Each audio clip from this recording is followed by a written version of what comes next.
no. waaye sa kàddu démb yi ay xale yu ndaw di ko teg mu wute lool ak sa kàddu tey te nag ba tey nga bëgg a taxaw bëgg ñu wax ne ñu nan la woowee kilifa matatoo kilifa googu parce que sa kàddu jaratul dara léegi téléphone yi ñu koy teg sax di ko vaar sax yenn yi day bëggee parce que nangootu ko déglu wante itam nañu xool lan moo xew tamit vendredi li xew vendredi mooy dañu tere à des citoyens liberté de circuler Barthélémy Dias ñu tëj ko këram du matin au soir c'est un précédent dangereux lan mooy loolu lan mooy nit di manifester ñu ne la doo génn sa buntu kër waaye encore plus grave pour ñun sénégalais jullit ñu doon ñu tere Ousmane Sonko liberté de culte nga dem jaamu ji sa boroom génn julli te ba tey nag ñu ne ci réewu jullit lañ nekk te ba tey nit ñi ñu ne duñu wax Macky Sall li muy def ni mënul nekk bu ñu demee ba nga xamante ne nag ci réew nee nañu opposition bii toog nii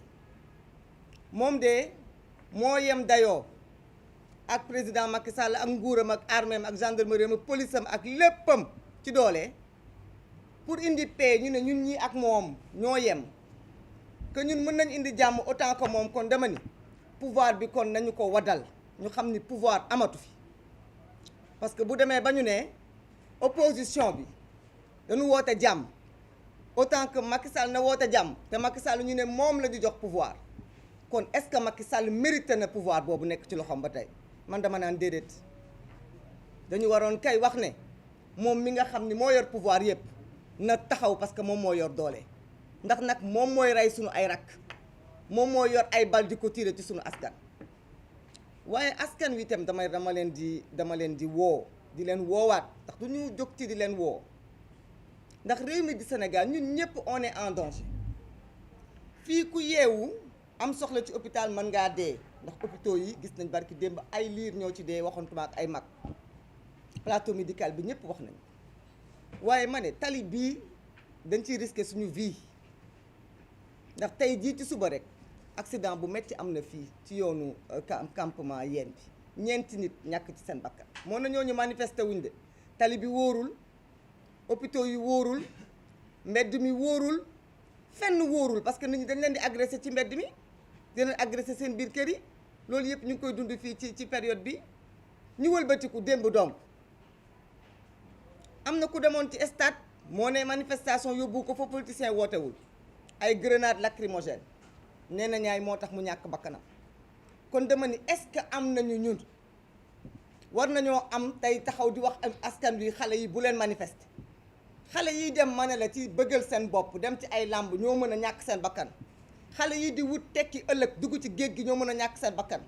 xale yi nga xamante ne defuñu dara dañuy xëy liggéey ñu agressé leen ñoo mën a ñàkk seen bakkan kon ku wax ne xale yi bu leen xeex ngir seen réew bu leen xeex ngir seen lépp république bu leen xeex ngir seen ëllëg kon loolu ban xeetu appel la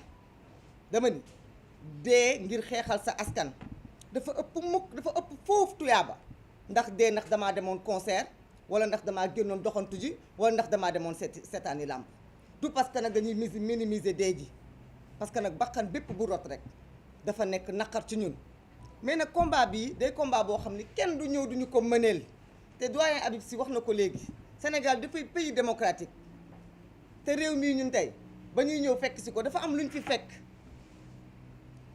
fekk loo xam ni professeur Bathily rappelé na ko mu nekk des années et des années de lutte nit ñi di ko xeex droit de liberté de se réunir ak leneen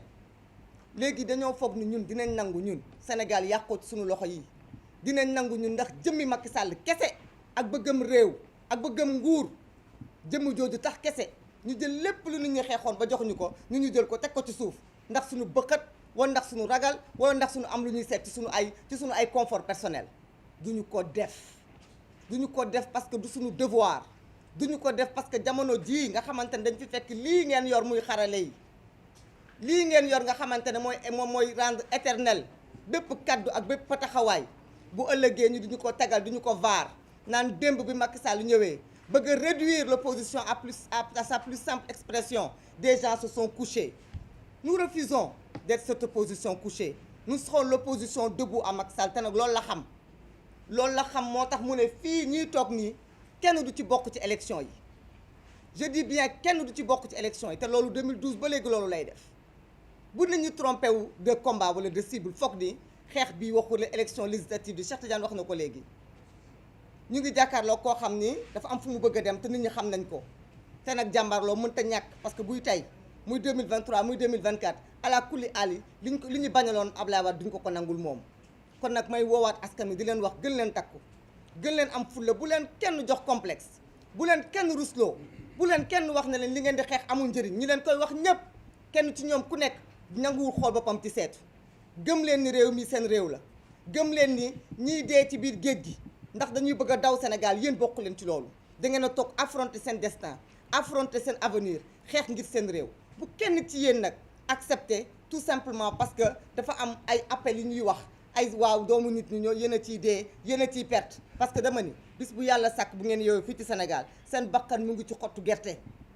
seen bakkan mu ngi ci xottu gerte parce que à 1000 reprises on peut tous mourir on peut mourir sur la route on peut mourir chez soi étant agressé on peut mourir de différentes façons nous décidons de mourir debout de mourir digne pour notre pays et que les gens sachent que ce combat-là c'est un combat noble que nous menons pour nos enfants pour les générations futures vous rentrerez dans l'histoire dans cette histoire pour nag sordide où le président Macky Sall est aujourd'hui dañ jàpp ni président Macky Sall bisu tey jii mooy président bi nga xam ni ñetti député ñu ngi ci loxo yoon ci magistère am ñetti député ñu ngi ci loxo yoon ci magistère am pendant que ñaari député mi defoon luubal barki démba liberté provisoire la ñu am ñaari maire ñu ngi ci loxo yoon ci régime président Macky Sall ak nag 200 otages des otages politiques des patriotes debout te ces gens-là seront libérés d'une façon ou d'une autre may wax nag ne dafa am loo xam ne dañu ne arrêté Ousmane Ngom la président Macky Sall moo ko teg suñu kanam boobu ba léegi tey nag nee na dafa téye Déthié Fall téye ko ci loxo yoon te tegu ko fenn téye Mame Diarra Fam ci loxo yoon te tegu ko fenn na xam ni violation arrêté Ousmane Ngom boobu moom mooy le principal coupable parce que nag on ira vers ces otages politiques là pour les soutenir et ces otages politiques-là, coûte que coûte, seront libérés. Donc nous irons, même au palais s'il le faut, et au centre-ville, parce que là où ils seront, nous serons, parce que nous menons le même combat et nous sommes du même bord. Je vous remercie. Merci Madame Maïmouna Bousso. La parole à Monsieur...